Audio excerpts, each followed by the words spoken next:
பாப்பா, உன் பேர் என்ன பேரு? ரேணுமதி. என்ன? சரி, அம்மா அப்பா எங்க இருக்கிறாங்க? சரி, வேலைக்கு போயிடுச்சு. அண்ணன் எங்க இருக்கிறான்? எத்தனை படிக்கிற? 2 போற. வயசு எத்தனை? 8 ஆச்சு. சரியா?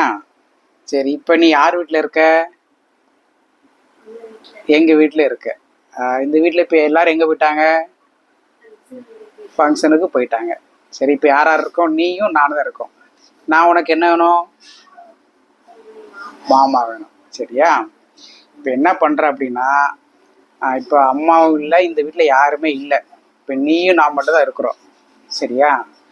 நீ என்ன பண்ணும் அப்படின்னா, இப்போ நானாக இருந்தாலும் சரி, இல்லை நீ இப்போ ஒரு வீட்டுக்கு போகிற, சொந்தக்கார வீட்டுக்கு போகிறேன்னு வச்சுக்கோயேன், உன் கையை பிடிச்சாலோ இல்லை உன் கண்ணத்தை தொட்டா நீ என்ன பண்ணணும்?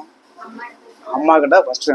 நான் அம்மா அப்பா தவிர வேறு யார் கையை தொட்டாலும் சரி, இல்லை கையை பிடிச்சாலோ இல்லை கண்ணத்தை கிள்னாலோ என்ன பண்ணணும்? அம்மா கிட்ட போய் சொல்லிடணும். சரியா? இந்த அவங்க வந்து இப்படி பண்ணாங்கம்மா, இவங்க கையை பிடிச்சாங்கம்மா, இங்கே கண்ணத்தை கிள்னாங்கம்மா அப்படிங்கிறத சொல்லணும். சரியா? பொம்பளை பிள்ளை கை வந்து பொம்பளை பிள்ளை உடம்புல எந்த ஒரு ஆம்பளையும் அம்மா அப்பா தவிர வேறு எந்த ஒரு ஆம்பளையோட கையும் படக்கூடாது. புரியுதா? அப்படின்னு.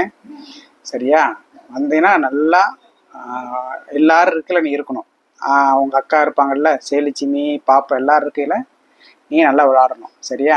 அந்த இடத்துல யார் கையை தொட்டாலும் நினைச்சிடணும், அம்மா கிட்ட சொல்லணும். நீ கேள்விப்பட்டிருக்கியா? 3 வயசு பொம்பளை பிள்ளை 4 வயசு பொம்பளை எல்லாம் கொள்றாங்க, கேள்விப்பட்டிருக்கியா இல்லையா? கெடுத்து கொள்றாங்க தெரியுமா? உங்க அம்மா எல்லாம் சொன்னது இல்லையா வரைக்கும்? கால்நீட்டில் அந்த அந்த அங்கே நடந்துச்சு பார்த்தியா? அதே மாதிரியா நீயும் கேர்ஃபுல்லாக இருக்கணும். புரியுதா? சரியா? அதே மாதிரியா இப்போ கட்டில் நம்ம உட்காந்துருக்கணும், பக்கத்தில் உட்காரவே கூடாது. சரியா? நான் மாமா இருந்தாலும் சரி, அண்ணனாக இருந்தாலும் சரி, உங்கள் வீட்டில் அண்ணன் அப்பா அம்மா ரைட்டு ஓகே, மற்றவங்க வீட்டில் நீ என்ன செய்யணும்? இப்போ நான் உட்காந்துருக்கப்போ நீ என்ன செய்யணும்? பக்கத்தில் உட்காரக்கூடாது.